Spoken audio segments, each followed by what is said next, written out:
கிருஷ்ணா. தெய்வ திரு ஆச பக்திவேதாந்த சுவாமி ஸ்ரீல பிரபுபாதர் விரிவான பொருள் உரைகளுடன் அருளிய ஸ்ரீமத் பாகவதம் காண்டம் 2 பிரபஞ்சத் தோற்றம் அத்தியாயம் 10 எல்லா கேள்விகளுக்கும் பாகவதமே தகுந்த விடை. பதம் 32. குணாத் மகானீந்திரியாணி பூதாதி பிரபவா குணா மன சர்வ விகாராத்மா புத்தர் விஞ்ஞான ரூபிணி. மொழிபெயர்ப்பு. புலன் உறுப்புகள் ஜட இயற்கை குணங்களில் பற்று கொண்டுள்ளன. ஜட இயற்கை குணங்கள் பொய் அகங்காரத்திலிருந்து விளைந்தவையாகும்.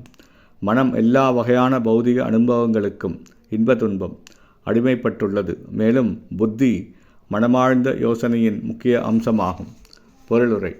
ஜட இயற்கையின் மாயைக்கு உட்பட்டுள்ள ஜீவராசி பொய் அகங்காரத்துடன் தன்னை அடையாளப்படுத்திக் கொள்கிறான். அதாவது ஜீவராசி ஜட உடலினுள் சிக்கிக்கொள்ளும் பொழுது ஆன்மீகமான ஆத்மா எனும் தனது சுயஸ்வரூபத்தை மறந்து உடல் சம்பந்தமான உறவுகளுடன் தன்னை அடையாளப்படுத்திக் கொள்கிறான்.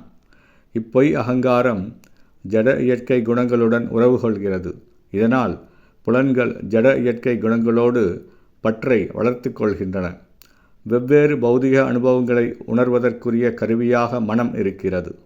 ஆனால் புத்தி ஆழ்ந்த சிந்தனை கொண்டதும் அனைத்தையும் நன்மையை நோக்கி மாற்றிவிடக்கூடியதும் ஆகும்.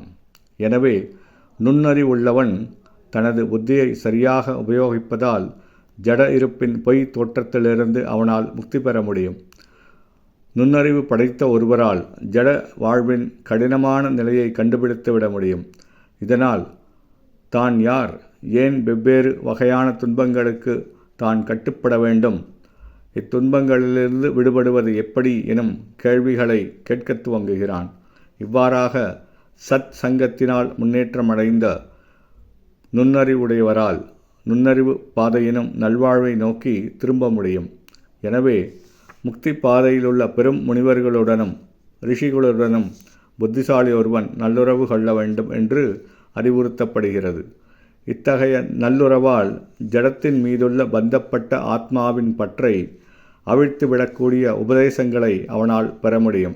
இவ்வாறாக நுண்ணறிவுள்ளவன் பௌதிக மாயையையும் பொய் அகங்காரத்தையும் படிப்படியாக துறந்து இதனால் நித்தியமான அறிவும் ஆனந்தமும் கொண்ட உண்மையான வாழ்விற்கு உயர்த்தப்படுகிறான்.